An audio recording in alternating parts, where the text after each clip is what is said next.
Good evening and welcome everyone. I'm T West and this is round 4 of the Enter the Pit tournament, game 1 between AkeNo and Murzaca. Looks like this replay starts a bit of the way through the Dark Age, so we'll just pick it up from here. And we'll see they went with Byzantines and Spanish.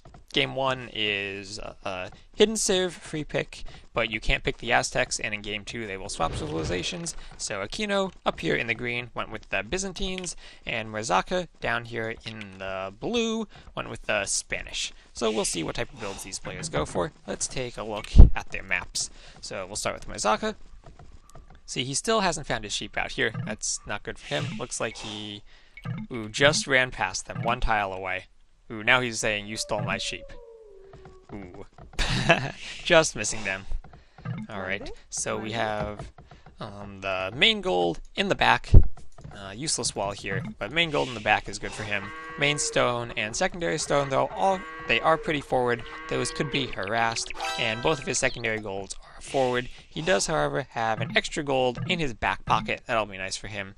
The other extra gold out here on the corner, with the extra stone, pile of 4 stones out over here on the side. Now let's go take a look at AkeNo. His main gold is in the back. Secondary gold, very nice for him in the back, along with his secondary stone, also in the back. However, one of his golds is pretty far forward outside of his base, and his main stone is also pretty far forward.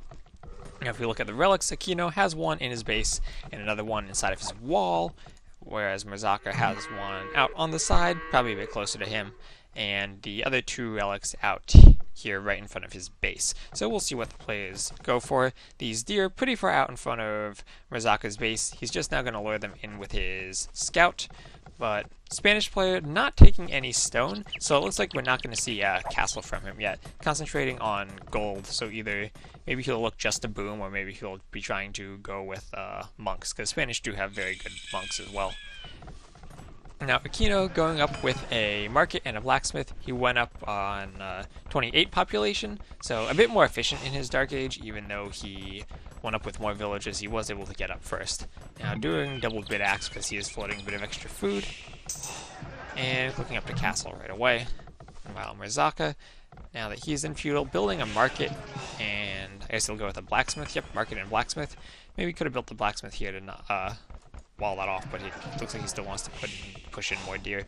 This market, not too sure about the positioning of this market. He built it adjacent to his main stone. That's going to make it difficult for him to mine stone, since now he has to mine it from this side instead of this side. So if AkeNo comes in over here, he'll be able to pressure that with some archers or mangonels. And scout fight going on there. Murzaca could have used that villager to help kill the scout. Since there's only a 3 HP difference, that villager should have helped take out the scout. But yeah, that market blocking the stone, the other stone outside, so our Spanish player, stone being important for the conquistadors, Spanish player could have some difficulty getting that stone. Now, looks like AkeNo is going to add in some archery ranges, and let's take a look at what he's making inside of them. Nothing yet, but he's going to put up a monastery and look to collect some relics. And he's making skirmishers. Okay, skirmishers can be effective against monks because they're not that valuable, so if they get converted, you don't lose much. And monks don't have much armor, so skirmishers still do a decent amount of damage against them. Gonna build a house in front of the wall so he can delete the wall and get the relic, of course. And just looks like he's just gonna make some more skirmishers, only on 1 town center. Meanwhile, our Spanish player putting down 2nd and 3rd TCs, and he's walled up this relic to stop AkeNo from getting it. He needs to move that villager, though. She looks like she's been idle there for quite a bit. But AkeNo looks like he'll probably be able to secure these 2 relics and get at least 4 relics, which is going to give him quite a bit of relic gold.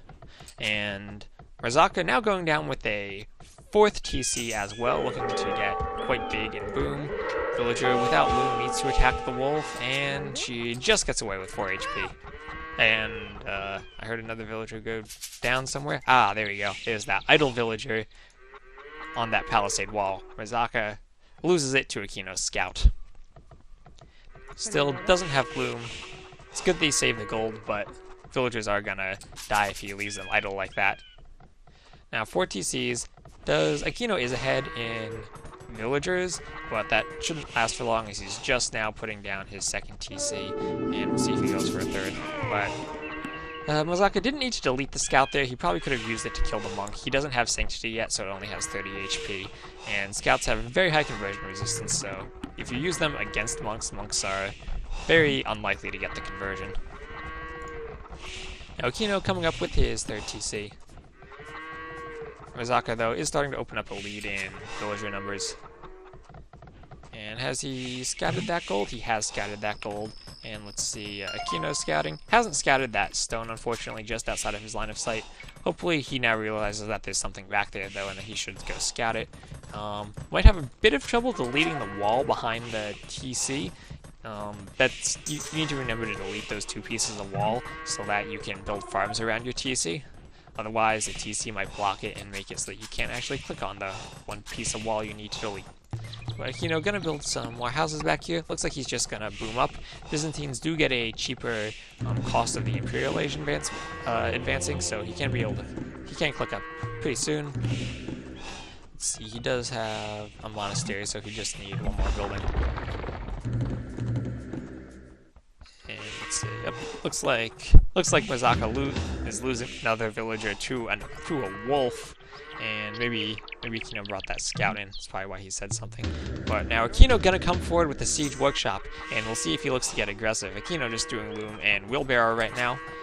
Might be a bit late on the wheelbarrow, but he has a lot of farms, has enough resources. He should be looking to click up pretty soon, and it looks like he's going to get aggressive. Murzaca, meanwhile, since he lost his scout earlier, not going to be able to check that. And he won't know exactly what's coming in. Although, with all these Byzantine skirmishers, should be not too hard for the Spanish player to counter, because Spanish do get really good knights. So if he makes a couple stables and goes into knights, he has a strong eco. He should be able to support that. And especially with the extra gold back there, that should be good for him. And now he's going to be able to take this stone uncontested, and so he'll be able to get up some castles. He could try to take control of this area of the map, which would be pretty nice for him, because it has all these extra resources in it. And will secure this section of his own resources. It looks like he's just going to build some more farms, so he's going to have lots of farms. And a food-heavy unit like Knights or a Paladin might be a good option for him, since he has the eco to support it. And almost has enough stone for a castle. We'll probably see him put one up once he does. And he is opening up a sizable villager lead, up by 25 villages at this point. So he has a really strong economy. Those 4 TCs, really pumping out the villagers compared to the 3 TCs of AkeNo that were put up a bit later. But AkeNo now, let's take a look at what's in those siege workshops. Lots of rams. So rams and skirmishers. Both of those would die to knights, but they will be effective against conquistadors, and if Murzaca only has 1 castle, he's not going to be able to push this back. He really needs to get up some stables. It's a shame he's not going to be able to scout this either, because he lost his scout. But now capped ram coming in from AkeNo, and he's going to look to start pushing now. He's going to bring in these skirmishers. More archery ranges. Looks like he's just going full on into skirmishers. He has the resources, especially the gold. Looks like he could be able to add some more units. But this is going to be really vulnerable to knights. More barracks coming up. Maybe he'll get out some. There we go. Some stables. We'll look for him to start making some knights. He needs to start making stables further back, though. Otherwise, the rams will just take them out. But skirmishers and rams going to be able to fight underneath this castle. And let's look at what Murzaca's doing. And he's making scout cavalry. He has lots of food and lots of gold, but he's not able to spend it right now. Making more stables, but it's like doing the armor upgrade, but going into light cavalry aren't going to be as strong as like knights, or could be doing the cavalier upgrade right now, since he's in the Imperial Age. And I don't know if he's going to have the strength to push this back. A bunch of rams and skirmishers, they have such high pierce armor, they can fight underneath the castle, and the skirmishers are going to take out these conquistadors. And now, once that castle goes down, this stone is going to be vulnerable. Murzaca does have the stone for another castle, so could build one back here to protect the back of his economy. But the light cavalry, let's see how they do. They're going to take out the rams, but the skirmishers are powerful enough that they can take out the light cavalry. They just don't have the armor they need to survive against the skirmishers. Now, Halberdier coming forward from AkeNo. Looks like he's going to be able to push in. Another castle going up, but these rams are already right there. The skirmishers doing a good job being able to protect the rams, and some of his light cavalry queued up. Not these stables are idle, but these ones have a whole bunch queued up that needs to distribute the production a bit more evenly. But still, he has all these resources, and he's throwing them just into light cavalry. He's not spending the gold on anything. A bunch of cavaliers would have been a lot more powerful here. But it looks like AkeNo is going to be able to push in and finish this off, trying to put up some more stables in the back, but he's lost his villager lead. His economy is now dying to AkeNo. All those skirmishers, elite skirmishers with the upgrades, are pretty effective at killing villagers. So villagers going down as AkeNo, meanwhile, is completely safe at home, booming up, and even moving out to take the extra resources on the other parts of the map. So, let's see. A few Cavalier, or maybe even if he didn't go all the way into Paladin, Cavalier would have been a much more powerful option than the Light Cavalry. He has all this gold that he's not spending, and a lot of wood too. Maybe could have gotten built some siege workshops back here and tried to get out some onagers. A couple onager shots would just decimate these skirmishers.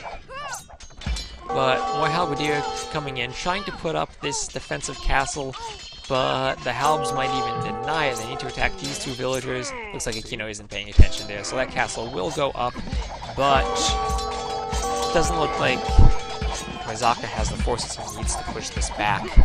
And there's the GG right there. Well played by AkeNo, coming in and getting his attack out before Murzaca was able to get out the units he needed to defend it, and then Murzaca just not able to spend his resources. He had a lot of wood, a lot of food, and a lot of gold that he was floating, but wasn't able to get the army he needed to be able to push back these elite skirmishers, able to take out the light cavalry well enough to defend the rams, and the rams just did the damage, taking out the castle, the town center, and the rest of the buildings. Alright, let's go take a look at the achievements. And AkeNo having the much stronger military. Murzaca did have a lot more food and a lot more stone, but just wasn't able to put those resources to use. AkeNo clicking up, there we see him going up a bit faster, and those relics, he was able to secure himself over 2,000 relic gold. So good job by him securing those relics. And if you look at the timeline, we can see the military stats here, where AkeNo started making army, and Murzaca didn't start making army until after he had gotten to the Imperial Age. So he was really vulnerable, and AkeNo came in at just the right time to be able to push him back before he could have any forces to defend himself. Okay, thank you all very much for watching, and I'll see you in Game 2.